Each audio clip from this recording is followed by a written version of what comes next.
Let's talk more on what is contained within the ANC's policy document. We're joined by political analyst Asanda Ngoasheng for a breakdown of developments in Nasrec thus far. Thank you very much, Asanda, for availing yourself this morning. So when we take a look at the policy document under balance of forces, the party hails the Constitution. And I'd like us to focus on the preamble of the Constitution and 2 points there that says, lay the foundations for a democratic and open society in which government is based on the will of the people and every citizen is equally protected by law, improve the quality of life of all citizens and free the potential of each person.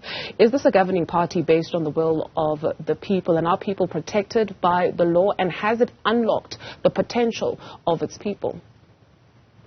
I think that's quite a big ask that the ANC kind of set up for itself when it was part of developing the Constitution. And I think that there was a point at which people felt like the ANC was moving towards delivering on that. But the way things are, it's looking further and further and further away. And it's looking like the ANC is going to fail even in the aspect of what you've just read that they were able to deliver on before. And so if we think about, for example, during the Thabo Mbeki era, at the height of the ANC's glory days, as I would call them, there was, economic reform, there were jobs, and people were feeling like they're living in a prosperous country. But now in this current dispensation, post-COVID, and in the middle of a global economic crisis, we are looking very far away from, that beautiful vision that was laid out in the Constitution.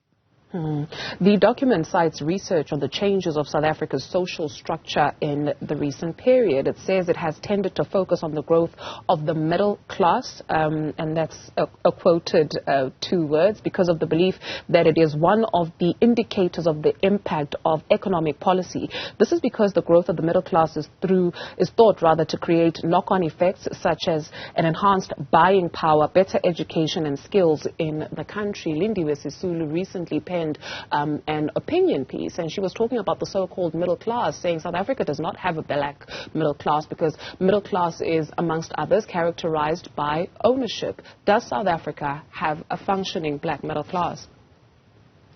I think South Africa does have a functioning black middle class. It's just not in the numbers that we should have a functioning black middle class, because in the main, the majority of the middle class in South Africa, as many have said before, is one paycheck away from poverty.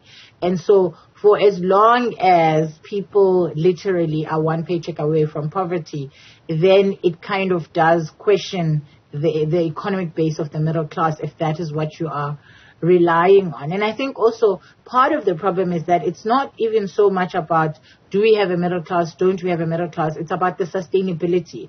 And so if, for example, if you look at the sort of the period of 2008 and a little bit earlier, just before the global economic crisis, and where South Africa was, there seemed to be a burgeoning middle class, and it seemed to look like it was going to be a sustainable middle class.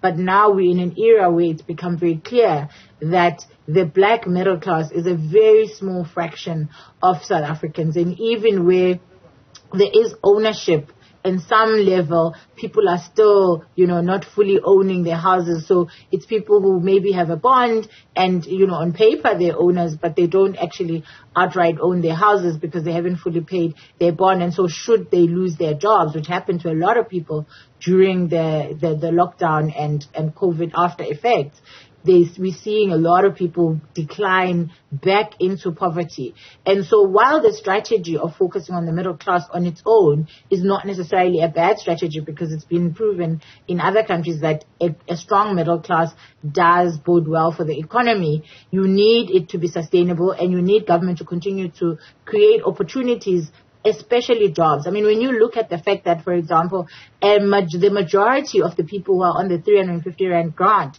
are said to be holders of tertiary education, that is a devastating statistics, because it tells you that even where the gains have been made in terms of education and people's access to tertiary education, the government has failed in delivering an economy that has jobs for those people. And so it's kind of like a 10 steps forward and 20 steps backwards that the ANC has, been delivering to South Africans. And I think the biggest issue that is causing this 10 steps forwards and 20 steps back is corruption. Because if the government just did what it was supposed to do with the money that it was allocated, we wouldn't have half of the problems that we experience in South Africa. And I mean, if you look at some of what the ANC delegates are supposed to be discussing, the ANC Women's League, for example, presenting, said to present, an idea of chemical castration for rape, which shows you,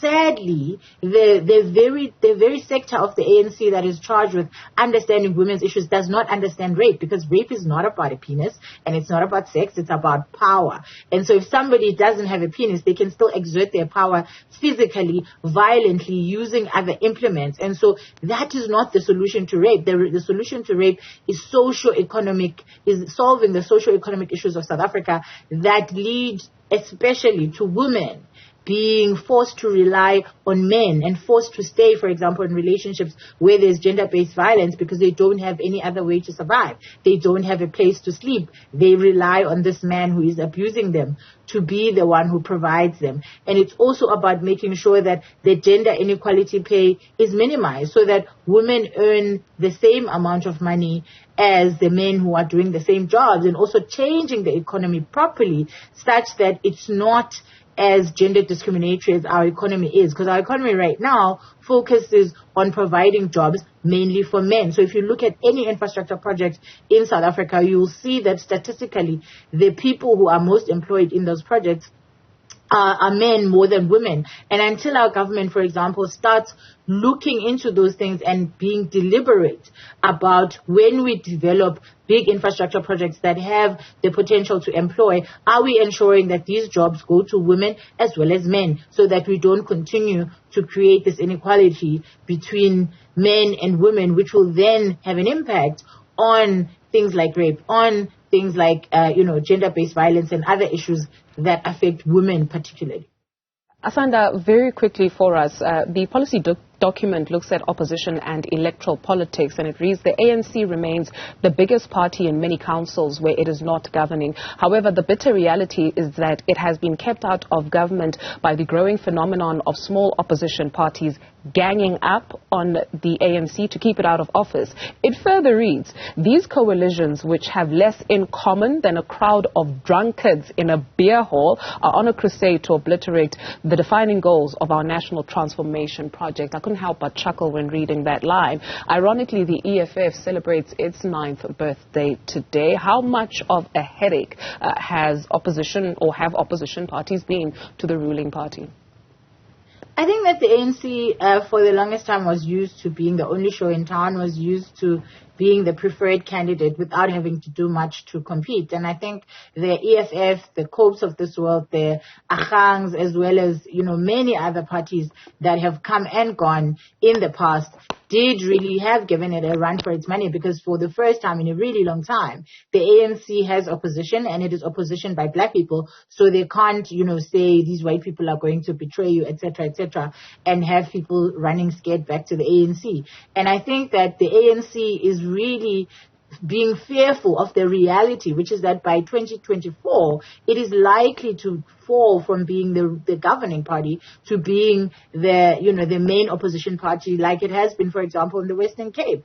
And I think that reality is very sobering, and that reality scares them even into writing, such ludicrous statements like people have have less in common than people drinking at a beer hall. And I think that, the reality of the ANC is that if it doesn't sort out corruption, which has led us to rolling blackouts because Eskom there's so much corruption, which has led us to an ineffective rail system, which has led to... Unfortunately, mid-thought there, I'm really sorry to interrupt you, but we desperately do need to take a short break. Thank you very much for your insights.